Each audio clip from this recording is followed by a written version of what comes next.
Pakinggan natin to, kumari ko. Bigyan natin to ng reaksyon. Bigyan natin reaction video tong gagang to. Sa names na narinig yun na possibly involved before magsalita ang mga Diskaya. Siguro tayo naman lahat dito ay hindi naman nabigla dahil marami na nagsasabi na ganito si ganyan, malamang na involved, may nagsasabing ganyan. But yung iba parang ngayon lang natin nadinig. Diba? Pero ang sa akin siguro, for me. For you. Gusto lang din natin malaman kailan ba ito nag-start. Mga bagong congressmen lang ba to? Paano yung nakaraan? Paano yung nakaraan? Ano to, mga bagong congressman lang ba to? Paano yung nakaraan? Yung nakaraan, ganun.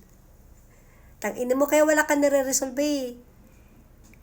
Kaya ang administrasyong ito, walang nare-resolve ang kahit ano kasi lagi kayong bumabalik sa karaan. Ayaw niyong harapin yung kasalukuyan. Ina mo, Binanggit ng Diskaya na 2016 pa lang ay nasa flood control projects na sila. Oo nga. Masyado ka nag-focus sa 2016 eh. Kasi 2016, ang nasa utak mo agad, ting!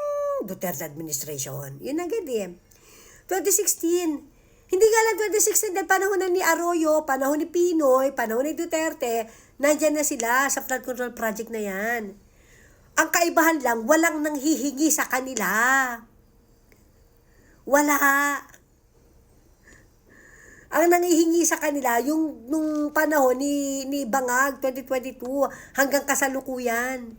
Kita mo lahat ng mga ghost project, di ba? Puro mga nangyari 2022, 23, 24, 25.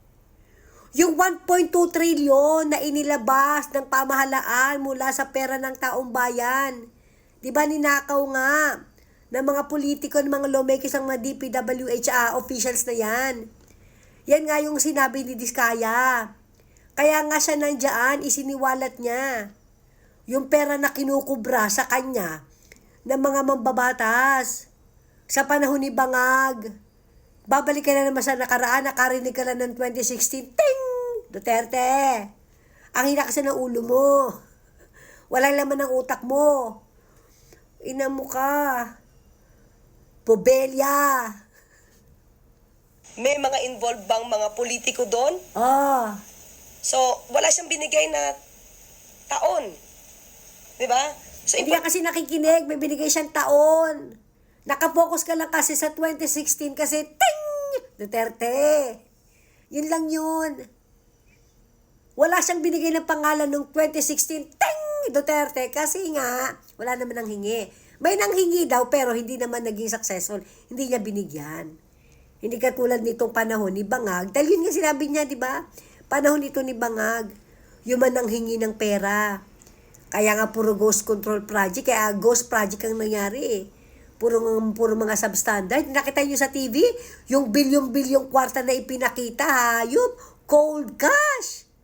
Pero si kumari ko, naka-focus sa 2016, ting! Duterte. Talentado to. Importante yun, para malaman natin na ilan na bang mga tao talaga ang nakausap mo. Dahil baka ngayon lang siya nagsasabi, 2022 to 2025, paano yung mga nakaraan? Puro ka nakaraan. Kaya wala kayo nare-resolve dahil puro kayo nakaraan. Harapin niyo yung kasalukuyan, boba. Kaloka, itong kumari kong